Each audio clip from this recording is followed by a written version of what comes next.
पति ने अपनी गर्लफ्रेंड से बदला लेने के लिए उस आदमी को एक बैग में डाल दिया जिसने उसे नुकसान पहुंचाया था। फिर उसे पूल में फेंक दिया और बाद में निकाल लिया, लेकिन उसे पता नहीं था कि बैग में उसकी खुद की वाइफ थी। जाते समय उसने वाइफ के हाथ पर भी पैर रख दिया। वाइफ ने अपने हस्बैंड को गर्लफ्रेंड के साथ जाते देखा तो उसने पक्का डिसीजन लिया कि वो डाइवोर्स लेगी। लेकिन जब वो डाइवोर्स के लिए गवर्नमेंट ऑफिस गई तो स्टाफ ने कहा कि उसकी शादी कभी हुई ही नहीं, लेकिन उसका हस्बैंड सच में शादीशुदा था और उसकी वाइफ असल में उसकी गर्लफ्रेंड थी। तब उसे समझ आया कि वो हमेशा अपने हस्बैंड के झूठ में जी रही थी। उसने सोचा कि वो इस हफ्ते अपनी आइडेंटिटी की सारी इंफॉर्मेशन कैंसिल कर देगी अपनी असिस्टेंट के थ्रू और हस्बैंड को फाइनल गुड बाय बोलेगी। लेकिन उसे एक और शॉकिंग न्यूज मिली। उसके हस्बैंड को उस डुप्लीकेट से प्यार हो गया था जिसे वाइफ ने अपने फॉरेन ट्रिप के टाइम हायर किया था। वाइफ के आने पर डुप्लीकेट को जाना था, लेकिन हस्बैंड को लगा कि वो उसके बिना नहीं रह सकता, तो उसने उसे अपने पास असिस्टेंट के तौर पर रख लिया। उसी टाइम वो सीक्रेटली गर्लफ्रेंड से भी मिलता रहा और उसके साथ मैरिज सर्टिफिकेट भी रजिस्टर कर दिया। वाइफ को यकीन ही नहीं हुआ कि हस्बैंड जो कह रहा था वो सच है। वो सोच भी नहीं सकती थी कि उनकी 20 साल की रिलेशनशिप ऐसे खत्म होगी। वो परेशान होकर घर वापस आ गई, लेकिन उसका हस्बैंड हमेशा की तरह उसके साथ अटेंशन दिखा रहा था। लेकिन उसके लिए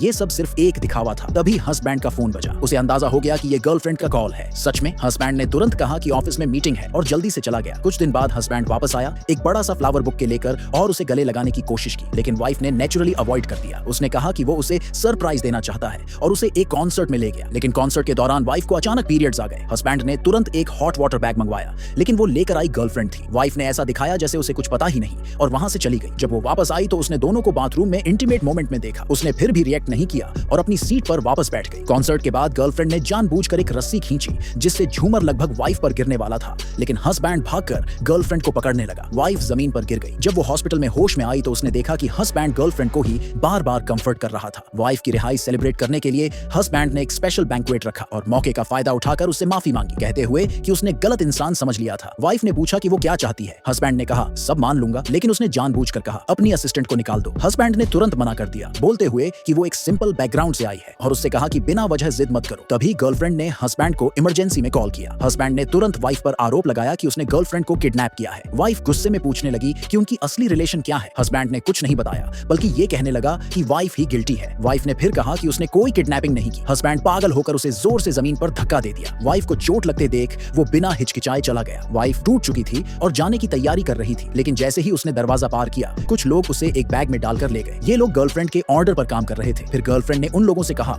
कि उन्होंने उसी को पकड़ लिया जिसने उसे नुकसान पहुंचाया था। उन्हें पता नहीं था कि बैग में हस्बैंड की असली वाइफ है। उन्होंने उसे पीटा। वाइफ घर लौटी तो पूरे शरीर पर चोटें थी और उसी टाइम हस्बैंड का एक नया माफी वाला मैसेज आया, लेकिन तब तक उसने अपनी सारी आइडेंटिटी कैंसिल कर दी थी। उसने टेबल पर नेकलेस रखा और इस घर को हमेशा के लिए छोड़ दिया। हस्बैंड ने कई मैसेज भेजे, लेकिन कोई रिप्लाई नहीं आया। अचानक उसे सीने में तेज दर्द हुआ और वो जल्दी से घर पहुंचा, लेकिन वहां सिर्फ वाइफ का छोड़ा हुआ नेकलेस था और ये खबर कि उसकी वाइफ की आइडेंटिटी की सारी इंफॉर्मेशन डिलीट हो चुकी है।